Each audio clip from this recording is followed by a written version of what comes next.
Hey guys, how's it going? Preparing here. So as you guys know, I've been playing the alpha, and in the alpha they have some very interesting changes. And one of the very interesting changes comes in the skill tree in the form of the new totem talent. It's called Ancestral Bond. So this talent on the live servers on closed beta, all it does is you can summon one additional totem. And as you guys know, totems in this game are really powerful because of the following factors. In some cases you can actually do more damage through a totem than you can through a player with certain skill combinations. What people like to do is what they call spork, so spark and fork, and they drop it right in front of the mob where, as a player you would never be because you take way too much risk, way too much damage. And you can get two of these, so you can shock stack the crap out of it, do crazy damage, and still cast and do all this stuff. And because it's so effective, when you watch streams, when you watch other people playing, very often you'd see many people in the group play use this dual spark totem. In fact, in some cases, everyone in the group is a dual spark totem character, and it's a real problem. As such, to increase build diversity by removing these like ridiculously overpowered builds, they adjust these things. And while this change is on alpha and may not go live, it kind of highlights a lot of cool things you can do with your character that people aren't really aware of. I'm going to show you guys these things and how you can solve this kind of problem, and in general what you need on your character to kind of get through the game effectively. So this ability, on the alpha you can read it. It says you can summon up to one additional totem, which is the same, but you can't deal damage with skills yourself. However, there are some exceptions with this ability. The main benefit with totems is that you don't take any reflect damage as well, and they act kind of like a defensive pillar. And as such, because of the defensive nature of the totem, because of the offensive nature of the totem, people didn't really have to actually use abilities at all. You can just drop the totem and then, it kills everything for you. They nerfed the damage of the totem, they nerfed the HP of the totem, they nerfed the damage by reducing the haste by 30%, but these are things that are going to be adjusted, back and forth, I'm sure. So in general, they want totems to do less damage, to have less survivability, and you're going to want to complement it with a few skills. So what are the skills that you can actually use with this ability? Well, you can use minions. I have Ray's zombie here. I'm not going to be able to kill anything though without. I'm only going to use a decoy totem. I'm going to have to use a bear trap. Bear trap, although it is the player casting the spell, I don't think it's a bug because bear trap doesn't cause reflect in the closed beta version of the game. So I don't think the damage is counted by the player, it's counted by the trap. So I'm going to kill these robots here with my one bear trap. And I'm going to summon the zombies. And as you can see, the zombies do full damage even though, I have that talent. Zombies just killed that row there. So you can use zombies, you can use summons. The problem with using summons is for summons to be really effective as a damage source, you have to heavily invest in summons, and investing in summons doesn't really complement totem damage very well because totems typically go off of spell power and that kind of stuff. So it's probably good to have some pets to improve the survivability of the totems, to increase the number of targets that the mobs could be attacking. It's probably not the best idea to focus on the damage of the minions plus the damage of the totems. But, nonetheless, you can try it out. Also, curses work. Curses don't actually do damage, so, you can use temporal chains to also improve the survivability of your totems, no big deal. But on the notion of traps, Bear Trap is a really cool ability because it does physical damage. As such, any ability that does physical damage can be modified within a support gem like added fire damage. That's why you can see it doing extra fire damage. So 31% of physical damage added as fire damage, and that's really cool. But the one part that people don't really realize is that you can use multiple skills with one or two supports. So, you can have, in this case, 3 skill gems, even though they're the same ones, which I'll go over in a second. You can have them all linked with one support, rather than the opposite, where you have one skill with a ton of supports. But you can do the opposite nonetheless.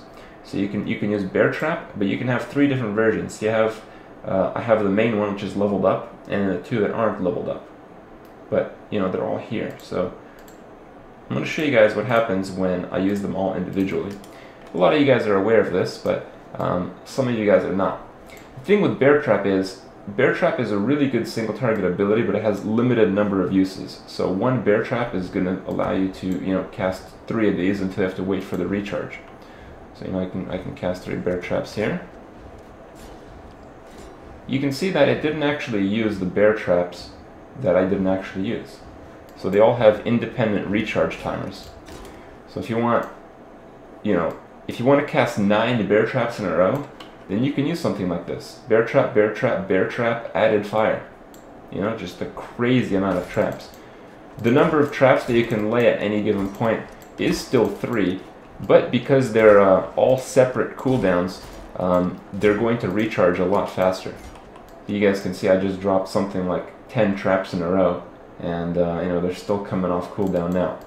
The problem is, with a dual totem build, it's really difficult to kill very high HP targets like bosses, like certain uniques, largely because when people use abilities like Spark, most of the damage comes from the shock effect of the Spark, and certain abilities like Static Blows, where it can shock even if it doesn't crit, which allows the damage to go higher and higher because each shock effect increases damage taken by 40%. But this doesn't really apply to bosses because the duration of the shock is proportional to the amount of the health pool, and mobs with very high health pool won't be shocked at all. So those targets are going to stay alive for a long time unless you have single target abilities like Bear Trap. Bear Trap is a pretty good single target ability. I can recommend linking it with critical damage as well, but it depends how they change Diamond Flasks. If they change Diamond Flasks, it's another good thing to improve your single target ability through traps by using the Diamond plus crit damage combination. So you can get that working for you. You can get the minions to block the totems against the crappy junk mobs. The totems will level those easily. When there's one big one left, when there's a boss left, get 2 Bear Traps, 3 Bear Traps, and just trap like fucking crazy. You can make it work that way. I think that is one of the most effective methods out there for this build, just having a multitude of traps. The other thing is, when it comes to regular spells like Freezing Pulse, you can see I have Freezing Pulse and LMP.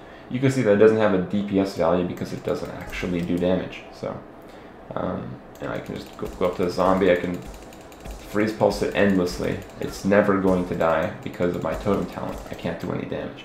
But another thing that you can use is, you can use Remote Mine, or if you want a trap gem, to convert the ability into a mine or a trap that wouldn't actually be considered your damage. So let me show you guys how this works. So mines are dropped on the ground, and you need to have a key that detonates them. So these mines work just like traps do, so they can be killed, so you want to place them in strategic positions. I can put a totem in the middle there, so it grabs all the mobs, puts them all together. And you can see that I have my Detonate Mines ability over here, and it's going to detonate all 5 at once when I press that hotkey. So I'm just going to stack all these mobs nicely, and then we just killed them all. Because it is a mine, because it is not you that's doing the damage directly, you are able to deal damage with an ability like Remote Mine. And Remote Mine is really good because mines deal 30% more damage, and this is increased as you level the gem. I think it goes into the 50s, and when it says more, it means multiplier. So when you have 5 mines and you're doing like 50% more with each, it's effectively casting like 7.5 spells in the same instant. And you can imagine doing such a thing with an added crit damage gem, with a Diamond Flask, or some kind of other burst damage cooldown. You can do some insane damage. While traps will take care of this, pretty high life targets, using an ability like Remote Mine with some kind of damage boost temporarily, that's how you're going to see some ridiculous damage. These gems are underused because you don't have to use them. In the current state of the game, totems are so overpowered that you just lay them and you don't care about anything. They're just that overpowered that you don't need to explore the other parts of the game to, make your build work, or, make some cool things happen. But because they are nerfing it, in my opinion, for the better, it's going to allow you guys to experience the game with a few skills that you may not have otherwise seen. And even if you're not a dual totem, You know, think about using these interesting gems that are very underused and make a pretty unique character doing so. Anyway, guys, hope you guys learned something. I'll see you guys tomorrow.